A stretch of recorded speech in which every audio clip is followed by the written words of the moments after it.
दोस्तों सभी के मन में कभी ना कभी ये क्वेश्चन आया होगा कि हमें कौन सा प्रोसेसर लेना चाहिए, यानी कि 32 बिट का प्रोसेसर लेना चाहिए या 64 बिट का प्रोसेसर लेना चाहिए। तो दोस्तों मेरा नाम है राहुल, आप देख रहे हैं नॉलेज विद राहुल। तो दोस्तों आज हम इसी बारे में कुछ बात करेंगे, चलिए शुरू करते हैं।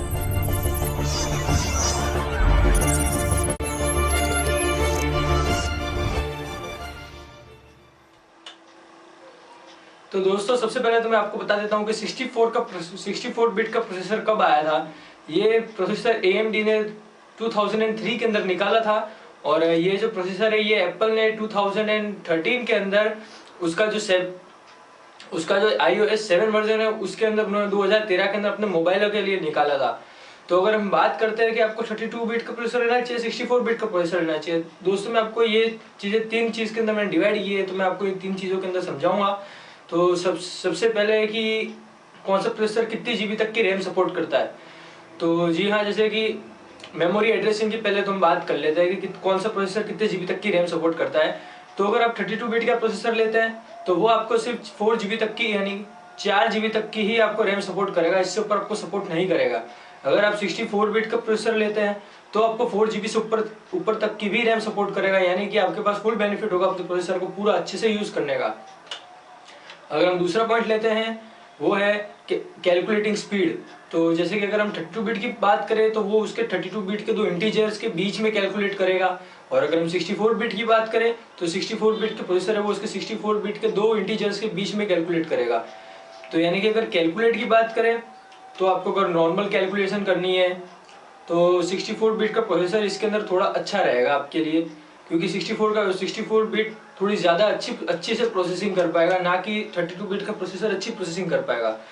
और हम थर्ड पॉइंट की तरफ अगर हम चलते हैं तो थर्ड पॉइंट दोस्तों है हमारा कि कौन से एप्लीकेशंस, मतलब किस टाइप के एप्लीकेशंस आपको मतलब अपने 32 बिट के प्रोसेसर में चलानी है तो 64 बिट के प्रोसेसर में चलानी है।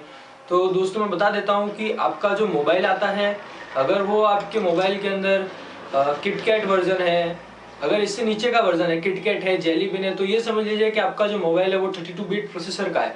अगर आपका मोबाइल के अंदर लॉलीपॉप है या उससे ऊपर का है, लॉलीपॉप, मार्शमेलो या इससे भी अच्छा है कोई, तो आपका जो है वो 64 बिट का प्रोसेसर है। अगर आपको कोई कंपनी ऐसा बोलती है कि भाई हमारा किटकैट वर्जन है एंड्रॉइड का और इसके अंदर आपको 64 बिट का प्रोसेसर मिल जाता है, तो दोस्तों समझ जाइएगा ये आपको धोखा दे रही है। ये कंपनी इनकी एक अच्छी सी फ्रॉड बना रही है, अच्छी सी इनकी चाल है कस्टमर को अट्रैक्ट करने की। और अगर ये ऐसा कर भी देती है कि 64 बिट के प्रोसेसर के अंदर किटकैट जो है, किटकैट को वो यूज कर रही है, तो मैं बता देता हूँ 64 बिट का जो आपका जो प्रोसेसर है उसका कोई मतलब नहीं निकलेगा, क्योंकि आप उस प्रोसेसर मतलब आप उस iOS को इतने अच्छे से रन ही नहीं कर पाएंगे। और 64 बिट की और 64 बिट का जो आपकी जो एप्लीकेशन है वो भी आपको अवेलेबल इजीली नहीं मिलेगी। मैं बता देता हूँ क्योंकि फिलहाल के जो हमारे प्ले स्टोर पे अवेलेबल है वो सिर्फ 32 बिट तक ही अवेलेबल है। क्योंकि दोस्तों अभी हमारे जो फिलहाल वो चल रहा है, क्या कहते हैं, मतलब फिलहाल की जो जनरेशन है, मतलब उसके अंदर आपको अच्छे से फिलहाल यही मिलेगा कि 32 बिट का प्रोसेसर ज़्यादा यूज़ हो रहा है, ना कि 64 बिट का यूज़ हो रहा है। अगर आपकी मेमोरी अगर आपके फ़ोन के अंदर ज़्यादा है, जैसे कि मान लीजिए 3 GB रैम है, 2 GB रैम है, और अगर ज़्यादा से ज़्यादा अगर अच्छी मेमोरी है आपके मोबाइल के अंदर, जैसे 64 GB की है, 32 GB की है, 16 GB की है या 128 GB की है, तो आपके 64 बिट का प्रोसेसर बहुत अच्छा काम का है, ना कि 32 बिट का। अगर आपको मल्टीटास्किंग करनी है, अच्छी सी मतलब गेमिंग वगैरह करनी है, तो भी 64 बिट का प्रोसेसर अच्छा रहेगा आपके लिए, ना कि 32 बिट का।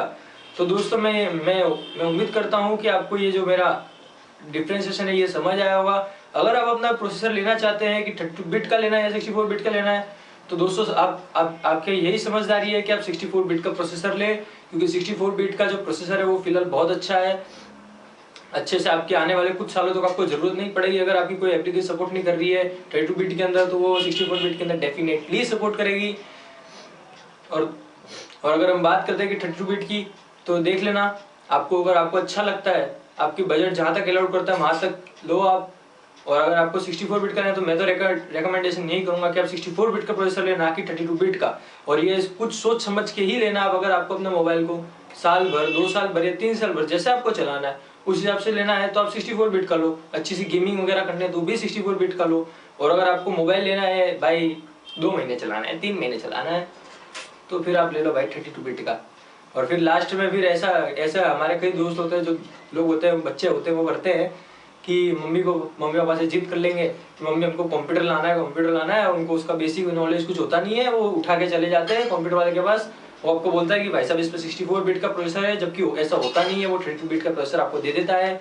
उसके बाद आप घर पे लाके उसको स्टार्ट करते हैं, बच्चा बोलता है गेमिंग वगैरह करनी है उस पीसी में, गेमिंग वगैरह कर लेते हो, और फिर बाद में पता चलता है कि यार इसके अंदर कोई गेम सपोर्ट ही नहीं कर रही। फिर बाद में वो बच्चा आपसे वापस ये जिद करेगा कि भाई ये मम्मी मेरे ये लाना है, मम्मी मेरे वो लाना है। तो इससे अच्छा फायदा यही है कि आप थोड़े टेक्नोलॉजी के साथ एडवांस हो जाओ, 64 बिट का प्रोसेसर लो। मुझे और मेरी तो यही है कि आप 64 बिट का प्रोसेसर ले। और मुझे दोस्तों उम्मीद है कि आपको ये वीडियो पसंद आया होगा। अगर आपने अभी तक हमारे चैनल को सब्सक्राइब नहीं किया है तो प्लीज़ हमारे चैनल को सब्सक्राइब कर लीजिए, लाइक करिए, कमेंट करिए और शेयर करना तो बिल्कुल भी मत भूलिएगा। दोस्तों थैंक यू मेरा वीडियो देखने के लिए।